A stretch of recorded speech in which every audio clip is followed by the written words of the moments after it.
Dear friends, welcome to my YouTube channel.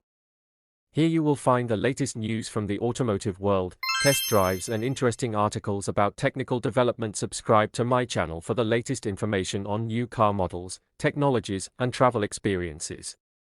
If you are a car enthusiast, this channel is for you.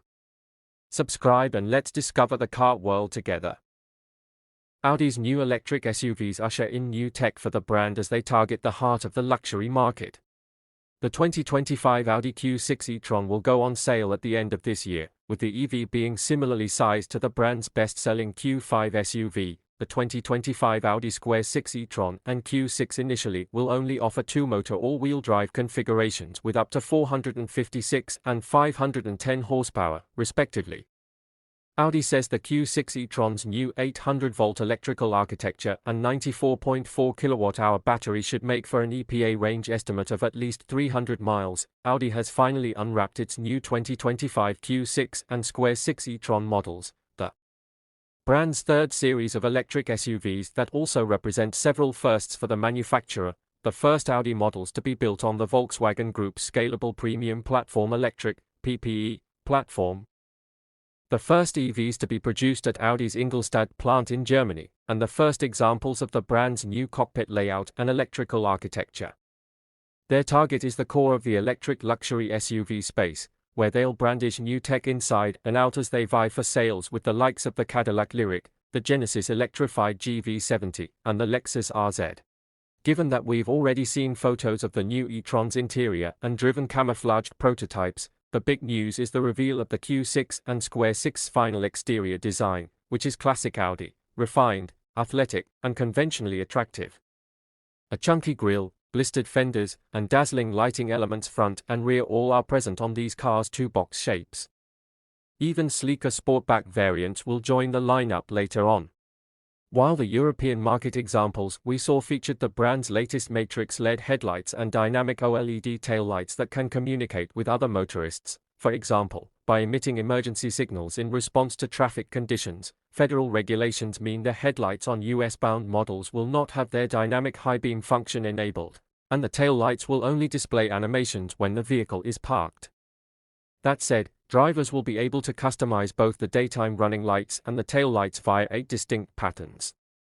Smartly sized, at 187.8 inches long, the 5-passenger Q6 and Q6 slot between the one size smaller Q4 e-tron and the one size up Q8 e-tron. Think of them as electric versions of the brand's best-selling Q5, though they ride on a 3.1-inch longer wheelbase, 114.1 inches, that helps make for a surprisingly spacious interior with relatively generous amounts of rear legroom.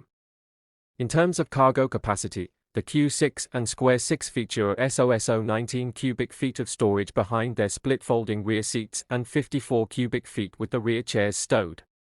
A small front can swallow an additional 2 cubes of stuff. Also inside you'll find a heavy mix of sustainable materials, a squared-off steering wheel, and a new dash layout dominated by 2 vibrant OLED displays, a curved 11.9-inch digital gauge cluster and 14.5-inch center touchscreen, plus an optional 10.9-inch touchscreen for the passenger that can play videos yet is blocked from the driver's view while the vehicle is in motion. The infotainment software running these screens is a new Android-based system that, in our brief experience with a demonstration car, seemed attractively designed and intuitive to navigate. Though there are fewer hard buttons than we generally like, we quickly acclimated to the new setup. Also on hand for assistance is a new AI voice control that can learn a driver's preferences and patterns. Additional highlights include a head-up display featuring augmented reality navigation, dynamic ambient lighting across the dashboard, an 830-watt Bang & Olufsen premium audio upgrade, and the support for over-the-wire updates for software and features. If our prototype drive is anything to go by, these EVs also should be extremely quiet on the road. Of course, a wide range of driver assistance tech will be available on the Q6 and Q6, with cruise control, rear parking assistance, lane departure warning, automated front emergency braking, and driver distraction and drowsiness warnings all standard. An enhanced Adaptive Driving Assistant Plus system will be optional and will lean on vehicle sensors, high-resolution map data, and cloud data sourced from other vehicles to help guide these Audis along their way. Advanced architecture, a single-motor rear-wheel drive version of the Q6 will eventually come to the US as an entry-level model, but the Q6 and Q6 E-Trons initially will launch with two motors and all-wheel drive. Combined output is 422 horsepower for the Q6 and 483 for the Q6, with a boost mode temporarily upping those figures to 456 and 510 horses, respectively. With the new 94.4 kWh battery, there should be enough thrust to get the Q6 to 60 miles per hour in around 5.0 seconds, according to Audi, as well as enough energy to earn it an EPA range estimate of at least 300 miles. The more powerful Q6 likely won't go quite as far on a charge, but it will get to 60 miles per hour in a claimed 4.2 seconds.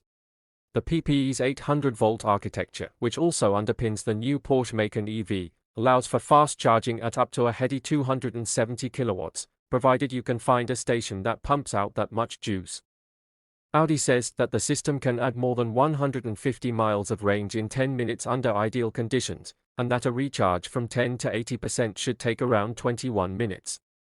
At stations limited to 400 volts, the PPE software supports bank charging, whereby the system's computer divides the battery in two and charges both halves in parallel at up to 135 kilowatts.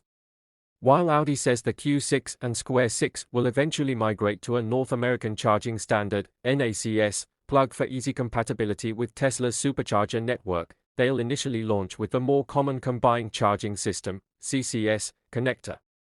A 9.6 kilowatt onboard AC charger is standard for replenishing the battery at home, with a more powerful 19.2 kilowatt unit to be offered later as an option.